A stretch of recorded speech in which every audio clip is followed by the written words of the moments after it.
Hello you guys, welcome back. I hope that you are having a wonderful day. My name is Kisha. I'm the author of the Glamorous French Housewife blog. That link is below. So I'm going to show you a quick video of how we did the chalkboard wall behind us. So, this used to be our command center right behind me, and it held our whiteboard, some other, cork boards, and we kept all of our family stuff on it, but I really wanted to do a chalkboard wall. So I picked this wall because it was just one small, well, not too wide of a wall, and it's tall, so, there's plenty of room on it, and there's just a few things that you should need to, prepare with. You're just going to need some chalkboard paint. Now, I found mine. This is Rust-Oleum chalkboard paint. I found mine at my local Walmart. This was like $10, so I got two. And this is 30 fluid ounces. Now, the 30 fluid ounces gave me 3 coats on this one tall wall that you will see. And, the only thing you really need to do is tape off the areas that you don't want to get paint on. And do 1 coat of the black, and then wait a few hours and do another coat, wait a few hours and do another coat. I think the hardest part of it was waiting. You're supposed to wait 3 days before you, use chalk on it and actually write on it. So that was the, the hardest part, because I so wanted to do it.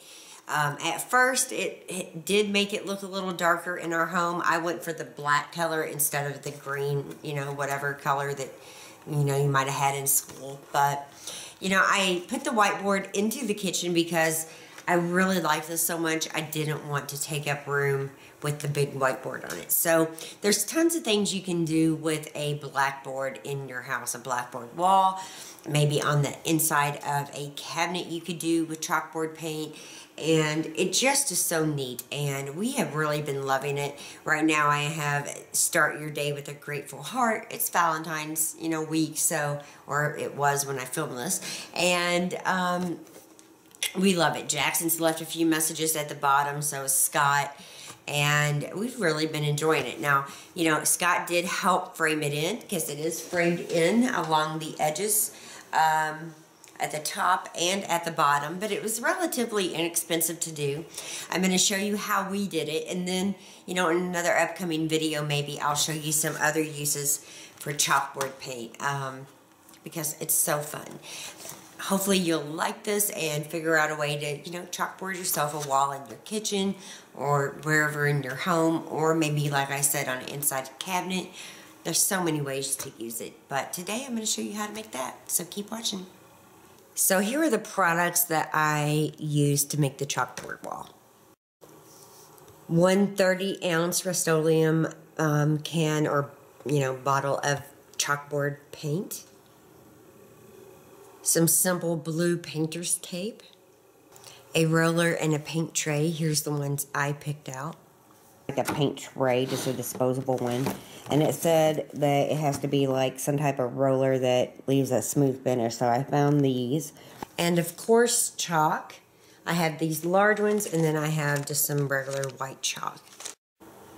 If you plan on framing it in, you're going to want some corner molding, which you can find like at Lowe's or Home Depot. Also at the top, we bought some decorative trim that you can also find at Lowe's and Home Depot, just to finish, closing it in. And of course, you will need a eraser or a lint-free cloth. Everything off the wall that I want to, where I want to paint chalkboard. So this is all going to be chalkboard. I think I'm even going to paint the outlet cover so it kind of blends in, but we're going to stop it and put painter's tape right there.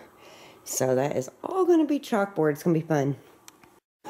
So I just could not sit here and look at that white wall anymore. So I am chalkboard painting it. Got my little roller. I'm just going to finish the wall up. This is one wall. And then let it dry for like 4 hours. And then do another coat.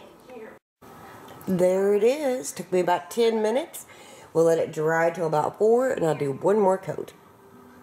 And I even did the outlet because I didn't want it to stand out.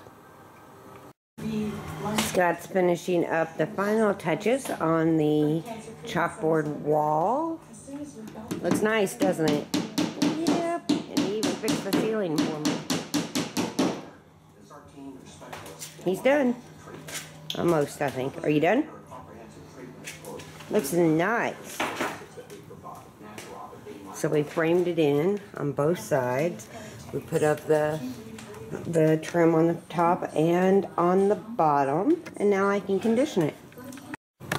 So to condition the chalkboard, you're supposed to just go over it with like a piece of chalk on its side and then erase it. So that is what we're doing right now. We're conditioning it.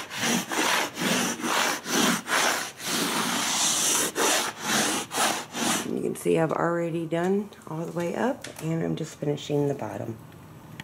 So you can see that there's chalk all over the board. My husband's helping too. And we'll leave it up for a few minutes and then erase it, and it should be ready to start. Kisha. Cute. And then you just take the eraser and start erasing. And your chalkboard is conditioned and ready to use. Super easy. So there is the wall. And it's done now. I need to add some other things to it, I think, but turned out great. So was that not easy? I mean, it was super, super easy. My husband helped, which was, you know, a lifesaver. He just used a little handsaw, as you know, could tell, and it worked fine. It looks nice. It works great. It erases fine. Sometimes it's okay to take a little bit of like vinegar and water to really clean it and then let it dry. Go ahead and use your chalk again. And, you know, you have to condition it. I showed you how to do that. And hopefully you guys will be inspired to make your own chalkboard wall. And if you have any questions at all or comments, you can leave those down below. If you want to see more videos like this, be sure to leave me a thumbs up, share it with your friends. Be sure to subscribe so you don't miss any new videos. And don't forget that we vlog every day, so you can hop over to my other channel, which I'll link right there, and check out what we're doing on a day-to-day basis. So thanks again for watching. I hope you've enjoyed this video. Bye-bye.